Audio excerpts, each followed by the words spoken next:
Amém. O título da mensagem de hoje é preciso acreditar. Amém? Então olha para o irmão do lado e fala aí, é preciso acreditar. E confiança é tudo, concordam comigo? Acho que é até um slogan de uma marca de pneus, eu acho, se não estou enganado. Mas confiança é tudo. Em qualquer coisa das nossas vidas, em tudo, tudo depende de confiança. Por exemplo, andar de avião. Andar de avião é algo que todo mundo, alguns aqui, não posso generalizar, mas pelo menos assim, quem anda de avião, a maioria não tem medo, vai de boa. À medida que no jornal começa a aparecer notícias de acidente de avião, o pessoal vai perdendo a confiança. E aí começa a aumentar o medo nas pessoas de andarem de avião. Concorda comigo? A gente vai ficando com mais medo. Andar de bicicleta. Eu me lembro que quando eu fui começar a aprender a andar de bicicleta, de início com as rodinhas, era de boa. A gente subia em cima, já começando naqueles triciclos, vai de boa, o triciclo Bandeirantes. Você anda na boa, na moleza. Aí você ganha uma bicicletinha, rodinha, mesma coisa, você sobe em cima e pedala. Agora vem um desafio, tirar as rodinhas. Aí já começa a vir um certo temor, aí já começa a vir um certo medo, porque a gente está acostumado a ver a bicicleta em pé, parada lá. Você só senta em cima e pedala. Agora, sem as rodinhas, você vê ela caída no chão. Você tem que levantar, subir em cima e se equilibrar, para que ela mantenha de pé e não caia. Já não é apenas pedalar, requer equilíbrio. Então, de início dá medo na criança. Opa, como assim? Pai, não quero que tire a rodinha. Aí o pai fala, não, então vamos fazer o seguinte, eu vou só tirar uma. Aí o filho, não, beleza, vou confiar na sua. Aí o pai tira uma, o menino já vai lá naquela expectativa, tem uma certa dificuldade, ele vê que vai cair para um lado, ele se equilibra para o outro, já apoia na rodinha e vai de boa. A hora que isso já para de ser um desafio, o pai vem e fala assim, agora vamos tirar essa outra rodinha aí. Aí o menino já desespera de novo, porque é um novo desafio. Andar sem nenhuma rodinha. Mas, à medida que o pai tira, a criança fica com medo. Não me solta, me segura. Não, o pai fala, não, confia no pai aqui. O pai está segurando. Vai indo, o pai está segurando. Aí a criança vê, já está andando. Pai, você está me segurando? Cadê o pai? O pai já ficou. E a criança, opa, estou andando. Até que então ela perde o medo. E já não é mais um desafio para a criança, ela anda com a bicicleta e se equilibra naturalmente, da mesma maneira que ela sentava e pedalava com as rodinhas, é sentar e pedalar sem as rodinhas. Ela já consegue se equilibrar, já não há mais o temor, mas quando havia o temor, o que fazia a criança andar na bicicleta sem a rodinha era a confiança no pai. Amém? Então, tão logo o desconhecido passa a se revelar, a gente perde o medo.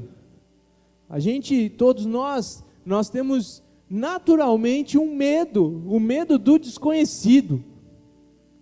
Se você vai ver aí, o pessoal falava que as civilizações antigas, gerações bem mais antigas, você via que o homem tinha medo de muitas outras coisas que hoje já não mais tem medo, porque eles entenderam, eles aprenderam a trabalhar com aquilo. Vocês estão me entendendo? Por exemplo, uma mata fechada. Uma mata fechada assusta. As pessoas às vezes têm medo de se embrenhar numa mata fechada, mas se há necessidade de passar, elas vão e vão abrindo uma trilha. A primeira vez é muito assustado. Se vão com um guia na frente, já fica mais tranquilo, mas ainda assim, se a mata é fechada, mesmo com um guia na frente, a pessoa tem medo, mas à medida que ela vai passando por essa trilha, vai criando uma trilha, essa trilha vai ficando mais aberta, e o medo também vai indo embora. quando você vê uma trilha, eu já passei por aquela trilha de boa, eu sei onde ela vai chegar, eu sei onde ela vai, já passei por elas várias vezes, eu não tenho mais medo disso. Porém, apesar de à medida que o que nos assusta já não nos fere mais, já não vemos que aquilo que nos assustava não tem mais nos ferido, então o medo se afasta. O fato disso, o fato de não nos assustar mais, não quer dizer que não representa perigo. Nós não temos mais medo, mas às vezes ainda existe o perigo. Quem gosta, por exemplo, de esportes radicais, costuma dizer que no dia que eles não tiverem mais medo, é melhor parar. É hora de parar, porque o medo é o que os mantém vivos nesses esportes radicais. Crianças têm medo de coisas bobas, que muitas vezes não representam risco algum, mas mesmo assim elas têm medo. Pai, não desliga a luz, deixa a luz acesa, deixa a porta aberta. Coisas que não tem por que temer, mas elas têm esse medo.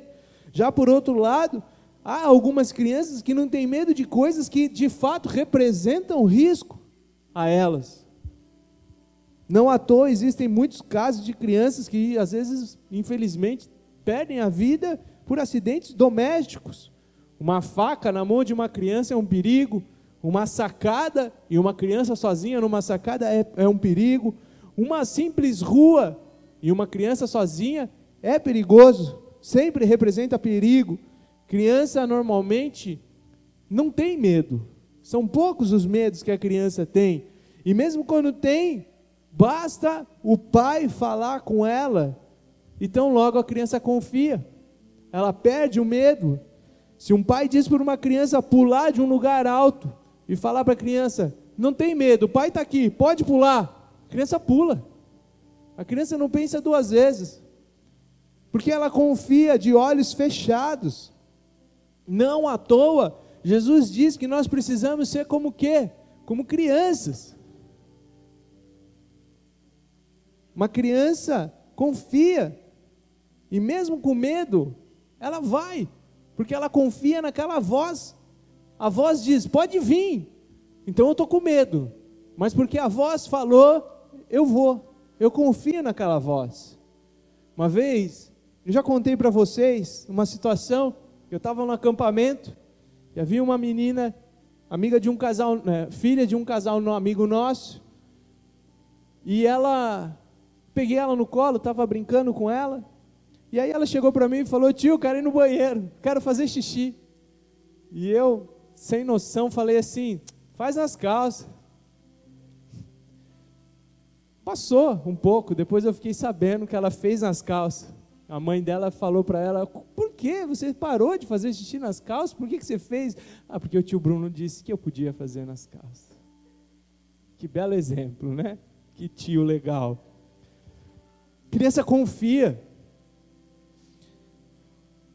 Esses dias eu vi um cara, uma história de um cara que a irmã dele tinha um filho, o sobrinho dele, e aí a irmã dele falou assim, o teu sobrinho, ele está chorando, e eu não sei mais o que fazer para ele acalmar, ele tá triste, eu não sei o que está acontecendo, vai lá, fala com ele. Aí ele foi, meu sobrinho, fala tio, por que você está triste? Por que você está chorando? Você não sabia como a sua família te ama? Você tem noção de quanto a tua mãe te ama? Cara, para você ter ideia do tamanho do amor da tua mãe, eu estava em São Paulo, e ela me ligou e falou assim, compra um brinquedo para o meu filho, tem um brinquedo que ele quer muito, eu não consigo achar aqui, o brinquedo custa mais ou menos uns R$400, ele falou para o menino. Você tem noção do que é R$400? R$400, a tua mãe me ligou e me fez comprar, ir atrás desse teu brinquedo, esse teu desejo de R$400. Como se não bastasse, havia várias cores, mas você queria o branco. E a tua mãe me especificou, ele quer o branco. Eu tive que sair por São Paulo, de loja em loja, atrás desse brinquedo de R$400. e branco. Até que então eu consegui achar, porque estava difícil, eu achava o azul, mas você queria o branco. Mas eu consegui, eu comprei, eu trouxe para você, trouxe para sua mãe, olha como a sua família te ama. Aí o menino começou a chorar mais ainda. Aí ele olhou para o menino, pô, ganhei o coração dele. Não precisa chorar. Você entendeu, né, que a sua mãe te ama, mas por que você está chorando tanto? Aí ele olhou para o tio assim, e falou assim, mas não tinha sido o Papai Noel?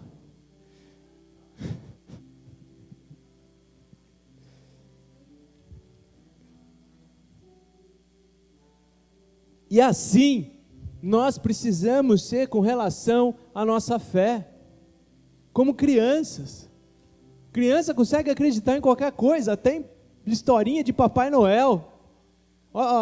Mas olha como que é a fé de uma criança. Hoje nós tivemos, por coincidência, o testemunho do Pedro. Eu não sabia qual era o testemunho dele, mas foi um testemunho de fé. Qual foi o testemunho do Miguel, perdão. Qual foi o testemunho do Miguel? Ele orou e falou, Deus, eu quero que chova. Ele acordou e estava chovendo. E ele veio dar um testemunho, porque ele pediu e Deus atendeu. Isso é ser como criança. Isso é ter fé como a de uma criança. Amém? A Bíblia fala para nós, no Salmo 91, a partir do versículo 11, vou ler para vocês. Deus dará ordem aos seus anjos para que te guardem, seja aonde for que estiveres. Eles te susterão com as suas mãos, para que não tropece nas pedras do caminho. Podes enfrentar sem medo um leão, ou pisar uma cobra, e até esmagar ambos sob os teus pés. É isso que a palavra de Deus diz. E como é difícil para nós acreditarmos nisso, não é verdade? Como assim? Deus dá ordem aos seus anjos a meu respeito, e por causa disso, eu não preciso temer nada. Eu posso pisar leão, eu posso pisar cobra, ou então eu posso pisar os dois juntos, e ainda assim, não há o que temer, porque Deus vai colocar os dois debaixo dos meus pés. Posso ouvir um amém? É isso que Deus está dizendo, e é difícil para nós cremos em um Deus invisível que dá ordem a anjos invisíveis, e esses anjos invisíveis, pela ordem desse Deus invisível, vai fazer algo no plano visível. É difícil para nós crermos nisso. Depois que nós crescemos, porque se você fala isso para uma criança, uau, que legal, a criança vai dormir tranquila. Eu confio. Papai do céu, meu Deus poderoso, Ele dá ordem aos anjos para me guardar. Criança, você fala isso, acabou. Agora nós, muitas vezes, falamos isso, todos disseram amém a hora que eu li isso, mas acredita duvidando. Depois que nós crescemos, nós cremos apenas nas coisas que nossos olhos veem. Por isso é tão difícil. Talvez por nós sermos tão enganados pelos mais velhos, na nossa infância, dizendo que há Papai Noel, depois não há mais Papai Noel, eu não sei o que é, tantas fábulas que são contadas para nós, nós acabamos nos tornando, à medida que nós vamos descobrindo que vivíamos em várias mentiras, que as coisas que nós não podemos explicar, parece que nós ficamos cauterizados a essas coisas. Talvez por isso mesmo a humanidade evoluiu tanto na busca pelo conhecimento, na busca pelo saber, surgiram tantas ciências, porque antigamente nós éramos muito mais abertos ao sobrenatural, mas os detentores desses poderes, os sacerdotes, éramos tão abertos ao ponto de que o pessoal ouvia um trovão, todo mundo tinha medo. Uau, Deus falou. Mas à medida que foram estudando, não é Deus não precisa ter medo. Mas quando acreditavam que Deus falou, se levantavam alguns como sendo sacerdotes. Deus falou. E Ele falou comigo, eu ouvi, agora você tem que me ouvir. Aí todo mundo se prostrava a esses sacerdotes que se levantavam. E aí eles usavam dos seus altos cargos, do seu poder, da sua influência, da sua fama, e manipulavam as pessoas. Usavam as pessoas, exploravam as pessoas. Com isso, o sobrenatural virou um Papai Noel para muitas pessoas. E elas se viram então o quê? Usadas, manipuladas, e por isso passavam o quê? A querer provas cabais de tudo. Ah não, cara, você está querendo me enganar, isso é historinha de Papai Noel. Papai Noel eu descobri que não existe. Da mesma maneira é isso, uma hora eu vou descobrir que não existe. Então, exigiam explicações, as pessoas não ficavam mais bobinhas. Estou esperto agora, malandro é o gato que nasce de bigode. Acontece que o sobrenatural existe sim, e é real. E por mais que as pessoas tentem estudar e buscar explicação para todas as coisas, porque até hoje há pessoas que creem no nome de Jesus, há pessoas que creem em Deus, porque que até hoje o nome de Jesus tem se propagado por mais de 2000 anos. Por quê? Porque por mais que tentem provar que não existe Deus, há pessoas que têm visto sim milagres acontecendo. Nós vimos hoje mesmo o testemunho do jovem Miguel. Então, por mais que estudem e busquem explicação para tudo, muitos sempre chegam a um ponto que a única explicação é a de que existe um Deus. Não à toa vemos tantos grandes cientistas, grandes pesquisadores cristãos. Porque quanto mais eles estudam, mais eles veem que não é possível não existir um Deus poderoso por trás de tudo isso. Então, não tem como nós nos escondermos de Deus. Não tem como também escondermos Deus. Deus é maior do que nós. Como dizem, não dá para tampar o sol com a peneira. Não tem como tampar o sol com nenhum artifício humano, com nenhuma sabedoria humana. Não à toa Paulo insistia tanto em falar para as pessoas: ei, não dê ouvidos à sabedoria humana, a qualquer vã sabedoria humana. Acreditem na palavra de Deus e vivam pela palavra de Deus, porque isso é a verdade. O resto é tentativa de tirar Deus da jogada. Amém? Porque Deus está em tudo. As pessoas acabam então se voltando para Deus.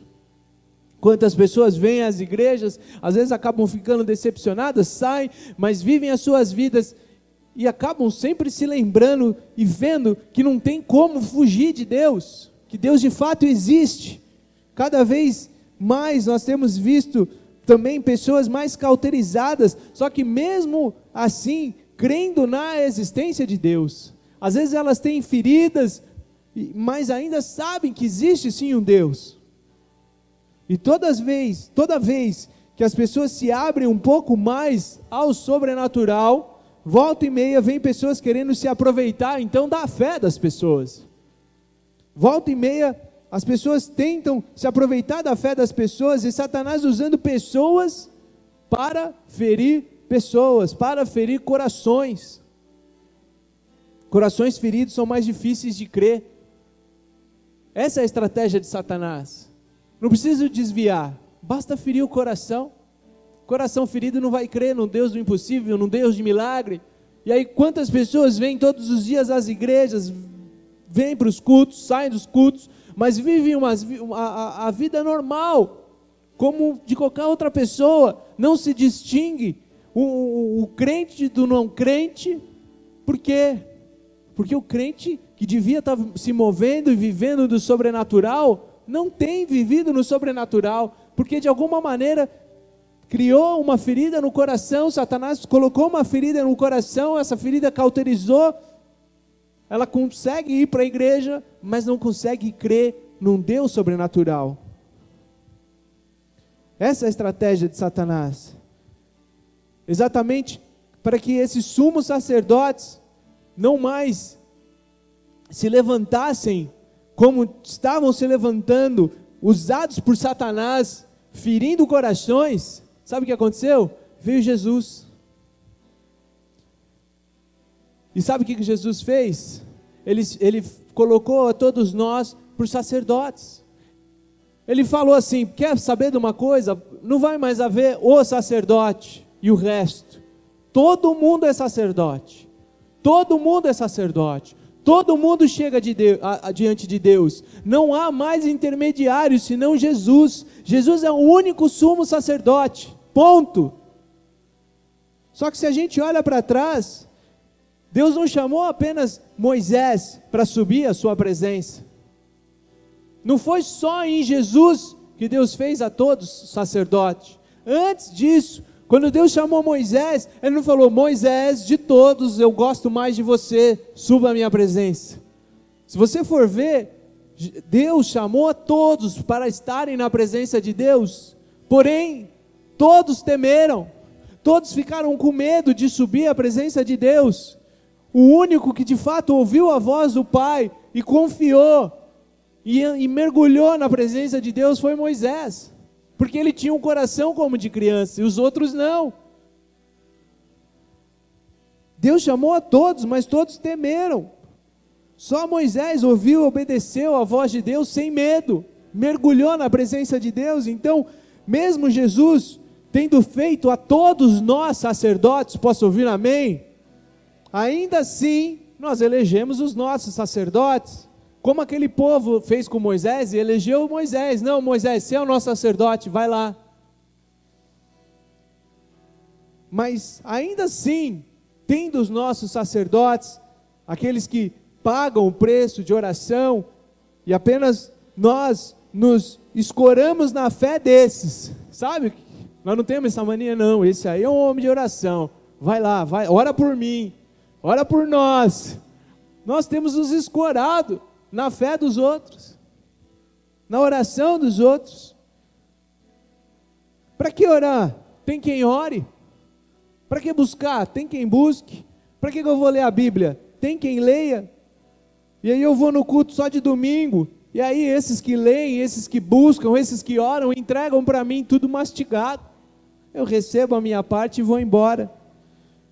E com isso e por isso nós, pastores, precisamos estar também muito atentos, para que nós não venhamos correr o risco de, com a preguiça dos outros, não nos aproveitarmos e nos escorarmos da preguiça dos outros, aproveitarmos deles. Pelo contrário, nós precisamos ser como Moisés. Sabe o que Moisés fez? Não, beleza, vocês querem que eu vá? Eu vou, eu irei. E aí Moisés ia, falava com Deus, voltava, e no que ele chegou, todo mundo fez um bezerro. Sabe o que ele fez? Ele se irou, mas ele voltou diante de Deus e falou: Deus, apesar do que eles fizeram, apesar do que esse povo fez, não mata todo mundo não. Se fizer isso, mata a mim, me leva no lugar deles, eu me entrego por eles, eu me dou por sacrifício, para que eles não venham perecer, pelo erro deles. Isso é só um exemplo, amém? Nós precisamos, como Moisés, subirmos e intercedermos, clamarmos por esses que não querem subir, por esses que não querem orar, por esses que não querem buscar, por esses que muitas vezes estão magoados, estão tristes, estão com os corações cauterizados e não têm mais crido em milagres, para que orarmos, para que haja um despertamento nesses, para que esses venham acordar que estão dormindo, para que essas pessoas voltem a crer como crianças. Essa tem que ser a nossa oração. Senhor, quebra esses corações duros, tira esses corações de pedra, coloca coração como de criança, coração com fé, coração cheio de fé. Essa tem que ser a nossa oração, porque sim, Deus existe, sim, Deus é poderoso, sim, Deus tem sim um exército de anjos. Posso ouvir um amém? E esse Deus dá ordem a esses anjos a teu respeito, a meu respeito, em favor de nós. Esse é o Deus que nós servimos, e esses anjos que Deus dá ordem ao nosso favor, eles sim nos defendem, eles sim nos guardam, porque se eu perguntar para cada um que aqui está: ei, lembra do teu passado, olha para a tua história, você vai ver a mão de Deus em teu favor, você vai ver momentos da sua história que você estava no pior momento da sua vida, e você não sabe explicar por que você está aqui hoje, porque você não ia na igreja, você não acreditava em Deus, ou se acreditava, era muito displicente, e mesmo assim, você não entende por que você está vivo, por que você passou por aquela situação que você passou e sobreviveu, porque só pode ter sido a mão de Deus na tua vida. E quantos casos que a gente vê na mídia, de pessoas de acidentes impossível de sobreviver, mas sobreviveram. Olha lá, um avião caiu com não sei quantos lá na Colômbia, e um avião caiu, e tiveram sobreviventes. Será que Deus não tem um projeto, um plano na vida desse? Será que Deus não guardou essas vidas? Será que não havia atrás deles pessoas intercedendo, orando por eles, falando: Deus, dá ordem aos anjos a respeito daquele que está naquele avião, guarda a vida dele? E um anjo, sei lá, abraçou e sobreviveu. Esse é o Deus que nós servimos, um Deus que dá ordem aos anjos a nosso respeito, e você já viveu isso, eu sei que há pessoas aqui que já viveram momentos da vida que Deus deu ordem aos anjos a seu respeito. Você viu, você viveu.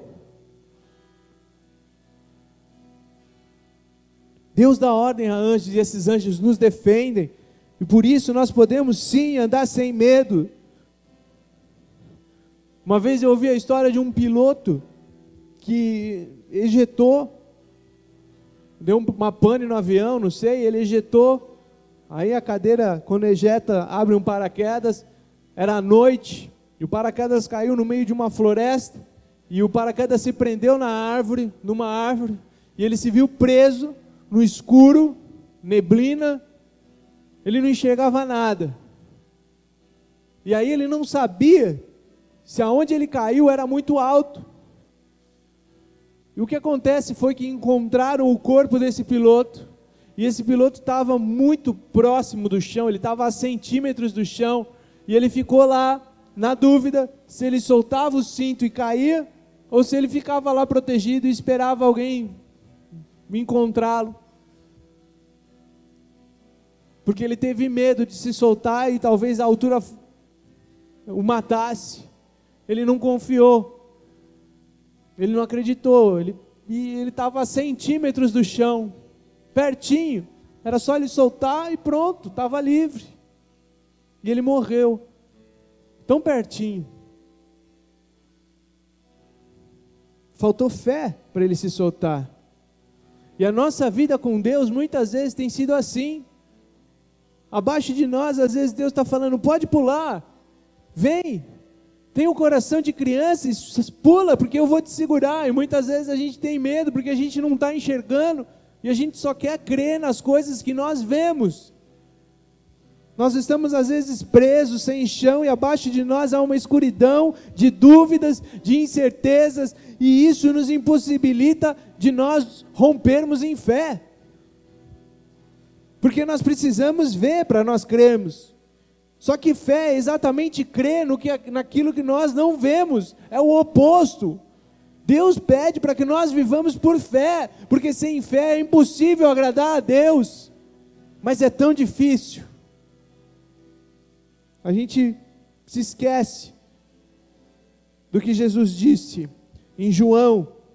Vamos ler uma história que aconteceu no livro de João, no capítulo 20, a partir do versículo 26.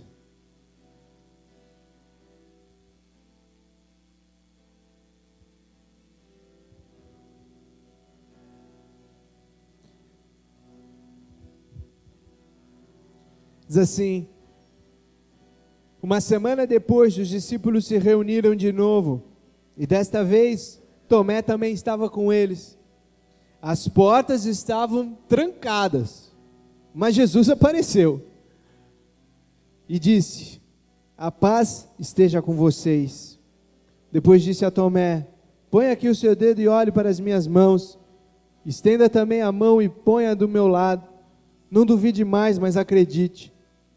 Tomé respondeu: meu Senhor e meu Deus. Então Jesus disse: você acredita porque me viu? Felizes daqueles que acreditam sem me ver. E Jesus é maravilhoso, porque Tomé duvidou, e Jesus operou um milagre para que Tomé cresce. Primeiro, estava trancado, eles estavam se escondendo, e Jesus apareceu no meio deles. Primeiro milagre. Segundo, ele falou para Tomé: pode tocar, vê as minhas chagas, vê as marcas do meu corpo. E Tomé então acreditou. Mas olha o que Jesus disse no final: felizes daquele que acredita sem ver. Felizes daqueles que acreditam sem ver. Felizes daqueles que acreditam sem ver. Esses somos nós. Esses somos nós. Jesus continua caminhando no nosso meio, mas dessa vez nós não o vemos. É preciso crer. E felizes aqueles que acreditam sem ver. Felizes aqueles que creem, mesmo não podendo ver. E felizes, amém? Felizes, felizes. É preciso crer. Tem que crer, queridos. Nós precisamos ter fé, nós precisamos crer nesse Deus poderoso que move céus, que move terra, que dá ordem aos anjos a nosso respeito.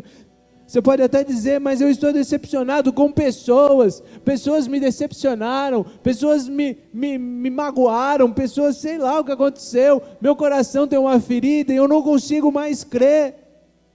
Nossa fé não é baseada em pessoas, mas a nossa fé é baseada num Deus que, apesar de invisível, é real, é real. O Deus que rompeu toda a hierarquia e nos pôs todos nós ao pé da cruz, a um terreno plano, e Deus operou um milagre nas nossas vidas, um milagre do jubileu nas nossas vidas, um jubileu eterno nas nossas vidas, e Deus então nos fez todos livres para adorar, livres para orar, sem intermediários, porque não há mais intermediários, é nós, Jesus e o Pai. O Deus que esteve com Davi orou e perguntou para Deus: Deus, posso atacar um inimigo? Ele orou, e Deus respondeu, e Deus falou para ele: vai, pode ir. E quer saber de uma coisa? Eu vou mandar um exército de anjos na frente, e você vai ouvir o som do exército desses anjos vindo do alto. E foi o que aconteceu. Foi o que aconteceu. E Deus também esteve com Eliseu. E Eliseu era também íntimo de Deus como Davi, ao ponto que Deus revelava para Eliseu os planos do coração do rei inimigo. Ao ponto que o rei inimigo soube então que havia um homem que conseguia saber os planos do rei. O rei inimigo soube que havia um homem que tinha um Deus que falava para ele pessoalmente os planos desse rei. Imagina isso. E esse rei então ficou irritado, se irou, se levantou então contra Eliseu. Que rei bobinho, se levantou contra Eliseu. Então saiba de uma coisa: se a sua fé incomoda pessoas, e se pessoas se levantam contra você por causa da sua fé, como foi com Eliseu, escute algo: eles não estão se levantando contra vocês, mas eles estão se levantando contra o seu Deus. Foi isso que aconteceu. Aquele rei não se levantou contra Eliseu, aquele rei se levantou contra o Deus de Eliseu. Meu querido, bobinho ele. Sabe o que eles fizeram? Eles descobriram aonde Eliseu estava. E Eliseu estava num lugar junto com o seu servo. Chegou de manhã, o servo de Eliseu saiu, sei lá, foi tomar um banho matinal, preparar o café. No que ele saiu para fora, colocou a cabeça para fora, ele falou: meu Deus, tem um exército inimigo nos cercando. Ele voltou correndo. E a palavra nos mostra que esse servo de Eliseu ficou com medo. Ele deve ter chegado se borrando, falado para Eliseu, tremendo: a coisa está feia, a coisa está feia, o negócio sujou para o nosso lado, o exército inimigo está, nós estamos cercados, nós estamos sozinhos, morremos. E o que Eliseu fez? Um homem que sabia de antemão todos os planos do inimigo. Você acha que um homem desse tinha medo de alguma coisa? Lógico que não. Vamos ver a história, como é que aconteceu? Está lá em 2 Reis, no capítulo 6. Vamos ler a partir do versículo 11.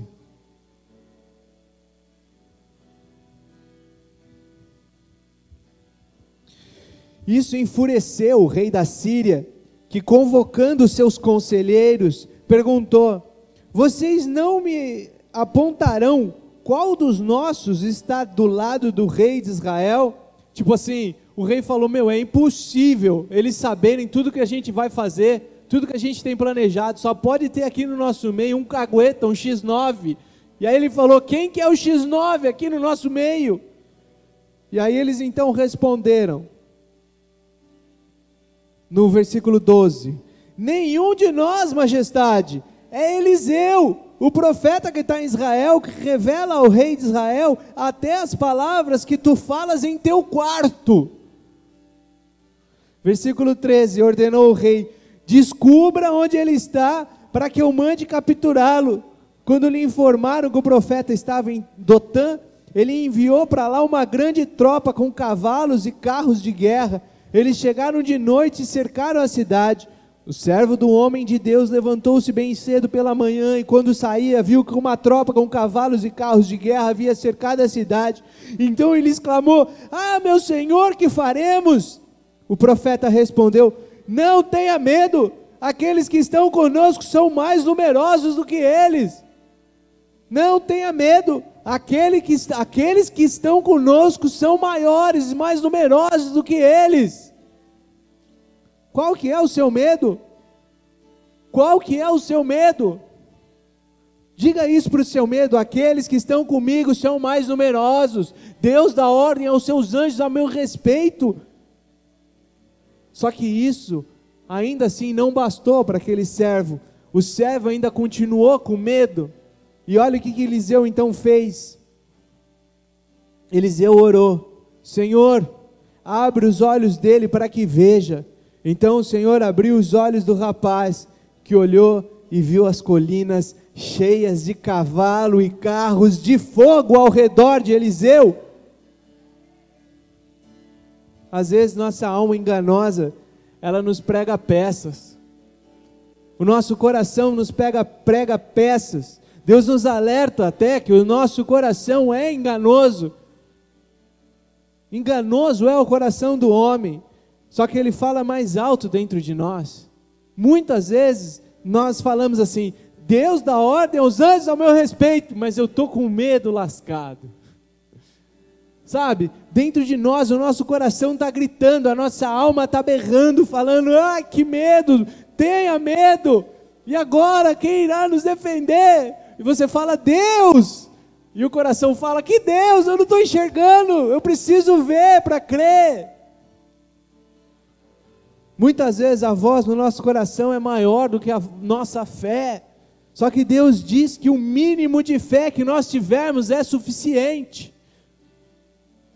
Então nessas horas, nas horas que o seu coração gritar, falar: eu estou com medo, eu não sei o que fazer, eu não sei, eu acho que eu vou morrer, ora e peça para Deus abrir os seus olhos, faça como Eliseu fez. Ora e fala: Deus, abre os olhos do meu coração, abre os olhos da minha alma. Faça como Davi e diga assim: aquieta-te minha alma, aquieta-te meu coração enganoso. Então, você vai para o silêncio, e aí você faz como Eliseu e ora, e eu garanto que Deus vai abrir os nossos olhos, eu garanto que Deus vai abrir os seus olhos, e você vai ver esse exército celestial que está te cercando agora, nesse exato momento. Essa noite eu quero orar para Deus e pedir para que Ele abra os seus olhos, e que ao abrir os seus olhos, você possa ver e contemplar o tamanho do seu Deus, o poder do seu Deus, desse Deus maravilhoso que está te protegendo agora, nesse exato momento. Há anjos ao teu redor, há anjos ao nosso redor agora, nesse exato momento. Deus dá ordem aos anjos, aos seus anjos, ao nosso respeito, ao teu respeito. Então que você possa crer nisso, amém? Vamos todos nos colocar de pé agora.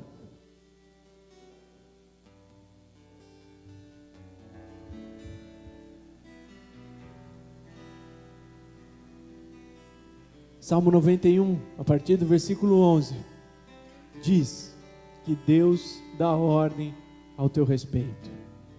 Deus dá ordem ao meu respeito. Deus dá ordem aos seus anjos a teu respeito. E muitas vezes o nosso coração enganoso está duvidando disso. Muitas vezes o nosso coração está faltando fé, falta fé para crermos. Que essa noite o Senhor possa abrir os teus olhos.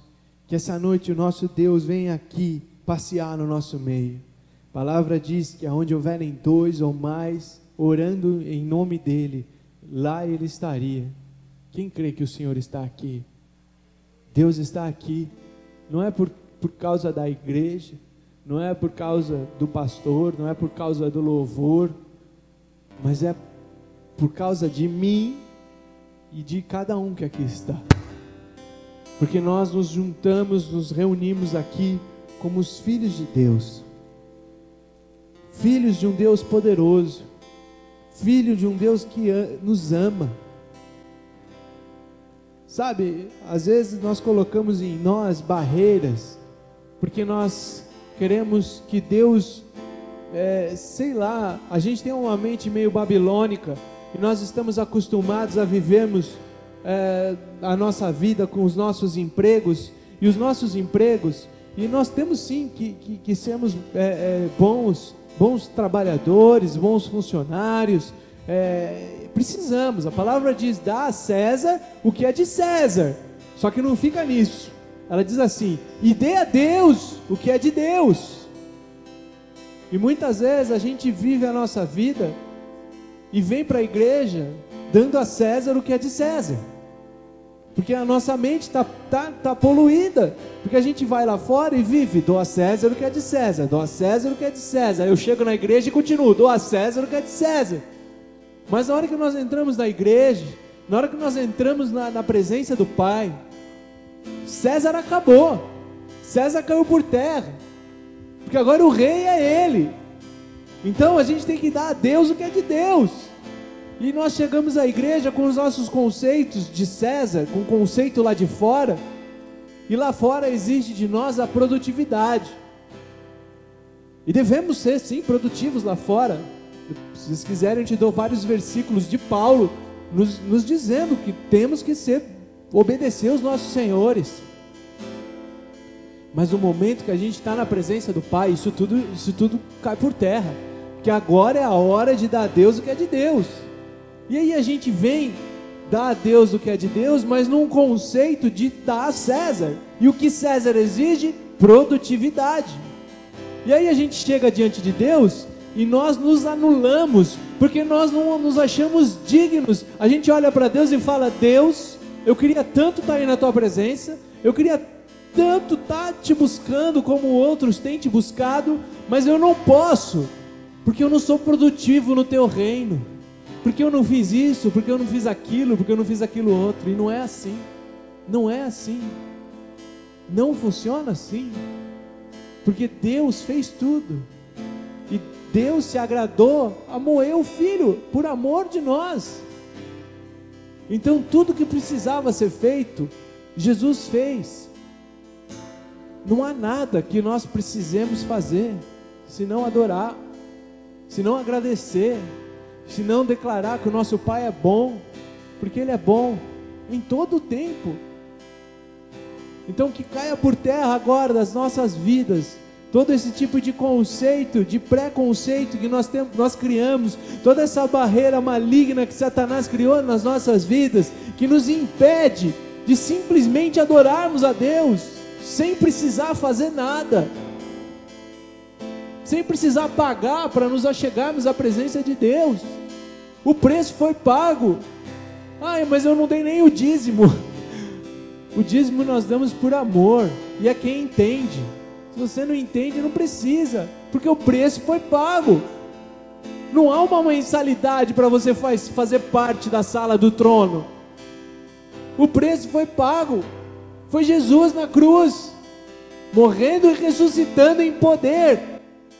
E Ele não ressuscitou, tira da sua mente também esse conceito de um Jesus sangrando numa cruz, porque ele sim sofreu, ele sim sangrou, mas ele ressuscitou, e ele não ressuscitou coitadinho, ele ressuscitou fazendo poder, ele ressuscitou se movendo no meio do povo, as portas estavam fechadas, ele apareceu lá no meio, e falou: agora acredita, creia em mim, e ele saiu curando, ele saiu operando, ele saiu se movendo em poder. Todo o poder que Jesus agiu antes de morrer era pouco comparado ao poder que ele tinha depois que ele ressuscitou, porque no momento em que ele ressuscitou, Deus deu a ele então o nome que era sobre todo o nome, e aí depois ele subiu aos céus, e Deus o colocou no lugar mais alto possível, que é ao lado de Deus, aonde Satanás sempre sonhou em estar. Deus o colocou exatamente aonde ele queria, aonde Satanás desejava estar. Deus colocou Jesus ao lado de Deus, no lugar mais alto possível, o teto, e Jesus está ao lado de Deus, intercedendo em nosso favor. Então, através de Jesus nós temos acesso a Deus, através de Jesus. Jesus é o corpo, e nós somos parte desse corpo, que Ele é o cabeça. Não importa se é o dedinho do pé de Jesus, mas você está lá, ao lado de Deus, porque Jesus arrancou o véu que nos separava, e Jesus nos deu acesso ao trono, ao lado de Deus, acima dos anjos, no lugar mais alto. Então, que impedimento que há na tua mente, que te limita a ficar longe disso? O sonho de Deus é nós ao lado dele, em Jesus, e em Jesus nós temos acesso. Em Jesus nós estamos sentados do lado de Deus. Em Jesus nós olhamos para o lado e vemos o próprio Deus. Em Jesus nós olhamos ao nosso redor e contemplamos os anjos todos na nossa direção, adorando e dizendo: santo, santo, santo, santo, santo é o Senhor, santo é o Senhor. Seres viventes com olhos todos para nossa direção, dizendo: bendito seja o Cordeiro assentado sobre o trono.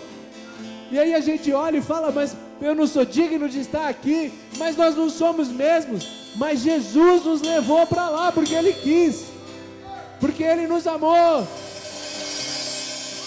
Então, que impedimento há na sua vida?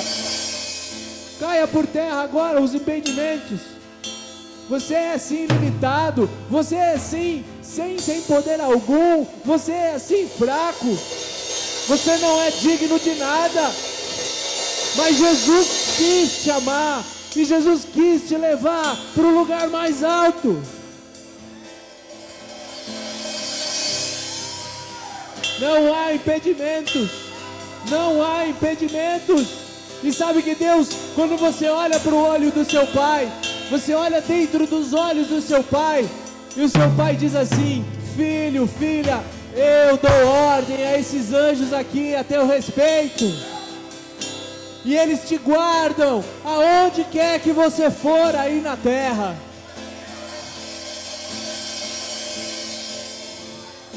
Que essa noite, assim como Eliseu orou, Eliseu fez essa oração e disse: Pai, abra os olhos do meu servo, para que ele possa contemplar o exército de Deus que está me cercando. Então logo o servo abriu os olhos e contemplou os exércitos de Deus, cavalos de fogo ao redor, protegendo e guardando. E essa noite eu oro: Senhor Deus, Pai, em nome de Jesus eu coloco aqui a vida de cada um dos seus filhos, Pai. Caia por terra todo impedimento, caia por terra toda limitação.